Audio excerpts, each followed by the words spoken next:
Going to go around and looking for another truth from what I'm going to tell you, my brother, you are going to have not a very true story. The true story is this. There is a dominant political party in Ukambani. They learned that they have to fund their party. They looked at the natural resources in Ukambani. They looked at some of the things in Ukambani which can help them fund their party. And they landed on this land. The land in the river, the land in Mavoko. Even at some point, the land in Ketengela in Kajiado, but they were not given that opportunity. So they formed a cartel of some leaders and also some goods of the Kamba community background, as in Kambas. And they decided they are going to make money out of this land. So they went ahead, hired goods, apportioned themselves this land through protection by these goods and also seeking protection from government offices by corruption. Then they went ahead now to sell the land to unsuspecting, gullible Kenyans. I don't know whether you are getting me.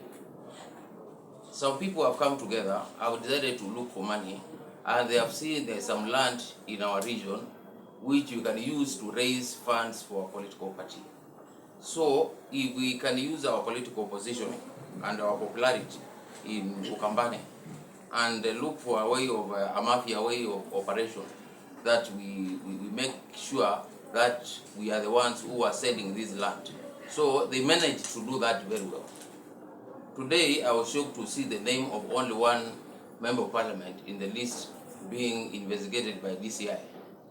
This man, Honorable Macau, is just being used. There are big names from this popular party behind Macau. It is not as Macau as Macau, the member of parliament for Mavoko, who did it. No. But there was a larger team of political leaders. Then there was a larger team of Kamba leaders, local Kamba leaders, and some goods. So when they went on the ground, what they did is not that they sold the land to Kambas. No. If you look into the statistics of the land we are talking of, and the communities who have been mostly affected, 40% of people who are sold this Portland land are from Mount Kenya origin. Another 40% of people who are sold this land are from Kisii background. 15%, there is a 5% of Congolese. 5% of Congolese. Then there is a 5% of Kambas. Then there is 10% of leaders. Because these leaders did not leave themselves with nothing. Some have 100,000 acres, 100 acres, some have 50 acres, some have 20 acres. It's only 5% of Kamba community who have been affected by these demolitions in the Portland land. The people who have been either affected are non-Kambas. 40% is from Mount Kenya region.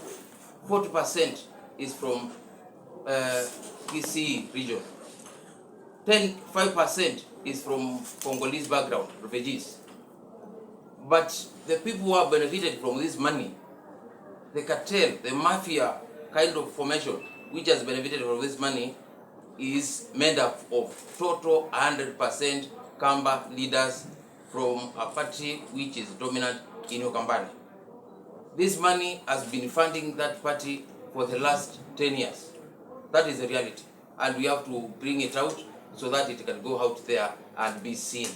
So I want to tell our people, the Kamba community, it's only very few Kambas who have their houses demolished.